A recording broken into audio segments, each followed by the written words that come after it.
Wow! Hello, what's up guys mga kamaster, for today's video, ayan, welcome back po sa aking YouTube channel. Ayan, lumang hot air po to mga ka-viewers, mga kamaster. Wow! Gagawin po natin tong nebulizer. Ayan, ayan mga kamaster.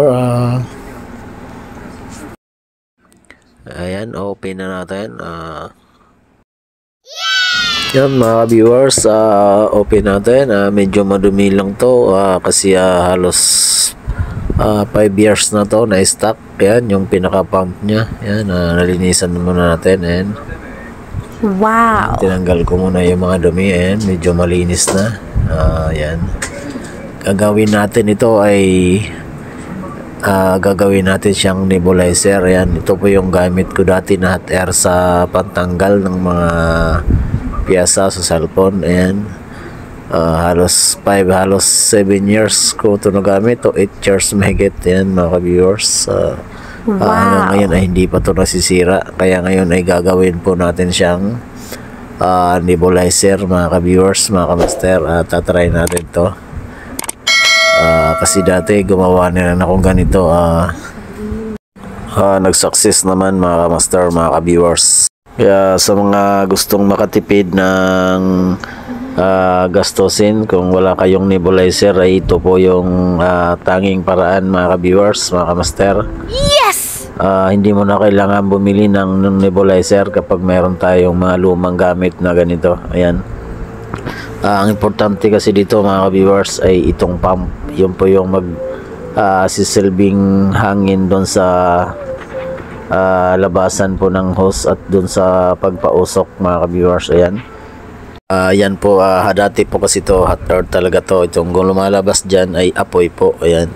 Ay ngayon ay kinat ko po yan at hindi na natin ikakabit yung kuryente dyan, at saka gagamitin natin dito ay itong pump na lang. Ayan. Kaya tara, let's go. Pakita ko sa inyo mga ka-master, mga ka-viewers, kung paano gumawa ng nebulizer na galing sa gamit sa cellphone, sa paggawa ng mga cellphone. Ayan po. Ito po yung hose na gagamitin natin. Ayan. Yun po yun. Yan mga ka-viewers, pakita ko sa inyo kung paano gumawa ng nebulizer na hindi na kailangan bumili sa mga mercury drugs. Ayan. Ito po yung host ay hindi na natin ikakabit. Bali, ikakabit natin dyan. Ito yung nabili natin na host ayan, sa Mercury. Ayan, kasama na po yan yung pinakadulo doon sa pinaka bulb nya. Ayan, ito po yung, ayan, nakakabit na yung host mga viewers. Ayan. Ayan, mabuti na lang ay hindi ko to naitapon. Napakalaking tulong to sa akin kasi napakamahal po ngayon ng nebulizer. Kaya ito na lang ang naisipan kong gawin para makatipid tayo. Shout out pala sa mga technician ko, kapwa ko technician.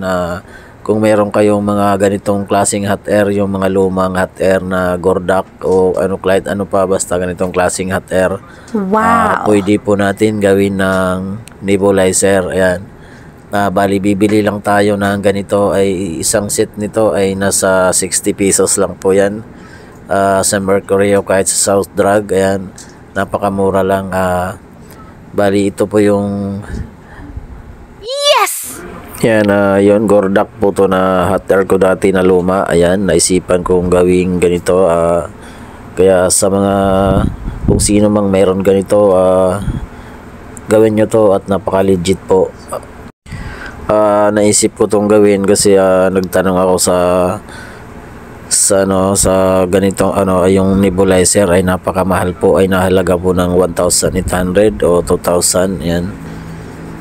Yan, try na natin kung success yung ating gawa mga ka-viewers, mga ka-master. Ayan, saksak natin. Papakita ko sa inyo kung naging success yung ating gawa. Ayan mga ka-viewers. Wow! Ayan, naisaksak na natin yan. Ayan. Bali, ang ginawa ko dyan ay sira na yung pinaka-fuse nya, ay ginawa ko, ay dineric ko muna para makita natin na okay yung makina. Ayan. Ayan, umaandar po yung pump. Ayan. Ayan, lumalabas na yung usok. Yan lang po yung pinaka basic techniques sa mga ganitong klaseng paggawa ng nebulizer. Yan. Ang lupit. Kung meron kayong hot air na mga luma dyan o hindi nyo ginagamit, mapapakinabangan po yan. Lalo na sa may mga nahirapan huminga yung anak nyo at kailangan nyo to. Ayan. Wow. Yan, shout out sa mga kapwa ko technician kung meron kayong ganitong klaseng hot air. Yung mga lumang hot air na yan. Yan mga ka-viewers, kung meron man kayong ganitong klase at gawin natin at napaka legit po yan. Yan. Ayan, safe naman yan mga ka-viewers kasi ang lumalabas naman talaga dyan sa nebulizer ay hangin lang naman yan. Ayan.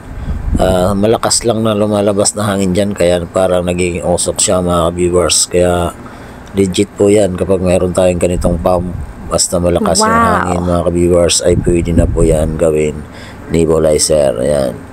Yan po yung pinaka magandang gawin natin pag meron tayong mga lumang gamit na sana alam natin na pump kasi hangin lang naman yan. Yun po. Pwede po yan natin gamitin ng gawing nebulizer basta makabili lang tayo ng hose. Pwede na po yan gamitin natin sa mga anak natin para makatipid tayo at di na tayo bibili ng nebulizer. Ayan. Yan mga ka-viewers, napakaganda gamitin yan kapag meron tayong mga lumang gamit na ganyan, hot air o kaya may pump kayong kaya yung yan, kahit anong klaseng pump basta malakas, pwede po yan gawin nating nebulizer. Okay, hanggang dito na lang. Please subscribe sa aking channel.